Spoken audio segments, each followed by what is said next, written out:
Assalamualaikum warahmatullahi wabarakatuh. Perkenalkan, nama saya Muhammad Aldi, NIM 180301204 dari Agroteknologi 4. Di sini saya akan menjelaskan tentang aspek keselamatan dalam penggunaan aplikasi pestisida. Poin pertama yang akan saya jelaskan adalah tentang cara penggunaan alat perlengkapan diri atau APD dengan baik dan benar. Di sini saya akan menggunakan masker. Masker di sini berfungsi untuk menjaga aliran pernafasan dari kontaminasi bahan kimia agar terhindar dari terhirupnya bahan kimia ke saluran pernapasan. Kemudian saya akan menggunakan topi. Topi di sini berfungsi untuk melindungi area kepala dari percikan atau cipratan air yang disebabkan oleh pestisida. Kemudian alat terakhir yang saya gunakan adalah sarung tangan. Sarung tangan yang berfungsi untuk menjaga area tangan, menjaga area kulit agar tidak terkontaminasi oleh bahan kimia. Poin yang kedua yang ingin saya sampaikan adalah tentang hal yang harus diperhatikan sebelum aplikasi, pada saat aplikasi, kemudian sesudah aplikasi. Yang pertama adalah hal yang harus diperhatikan sebelum aplikasi adalah kita harus mengetahui hama dan penyakit apa yang menyerang tanaman kita. Yang kedua, kita harus membeli pestisida yang sudah terdaftar di Kemenpes dan membeli pestisida di tempat yang percaya dan resmi. Kemudian yang terakhir adalah kita harus melihat tanda bahaya, piktogram, dan warna pada label.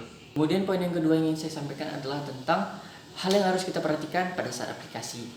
Hal yang harus kita perhatikan pada saat aplikasi yang pertama adalah kita jangan menyemprot berlawanan dengan arah angin.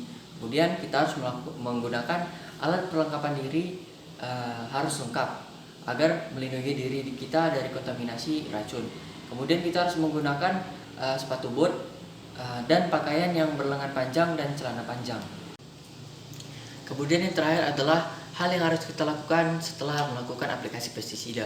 Yang pertama, kita harus melakukan triple rinsing atau 3 kali cuci pada alat dan wadah pestisida. Kemudian kita harus merusak wadah pestisida agar tidak dapat digunakan lagi. Yang ketiga, kita harus mengubur wadah pestisida dengan kedalaman 1 meter yang di bawahnya diletakkan bahan organik, kompos atau sampah rumah tangga, lalu ditutup dengan tanah dan di atasnya diletak peringatan agar tidak dilalui oleh manusia dan hewan. Ya, poin yang terakhir yang ingin saya jelaskan adalah tentang cara penolongan pertama terhadap korban yang terkena kontaminasi pestisida. Yang pertama, jika terkena kulit, korban tersebut harus mencucinya dengan air bersih dan bila perlu memakai sabun. Kemudian jika terkena mata, korban tersebut harus mencuci matanya dengan air bersih selama 15 menit.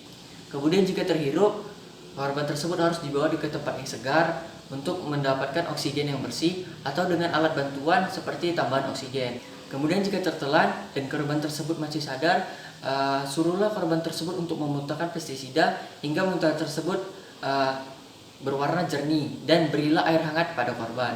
Langkah yang terakhir yang harus dilakukan adalah bawalah korban yang terkena kontaminasi pestisida kepada rumah sakit agar mendapatkan pertolongan lebih lanjut. Terima kasih, mungkin ini saja yang dapat saya sampaikan. Lebih kurangnya saya mohon maaf. Wabillahi taufiq wal hidayah. Assalamualaikum warahmatullahi wabarakatuh.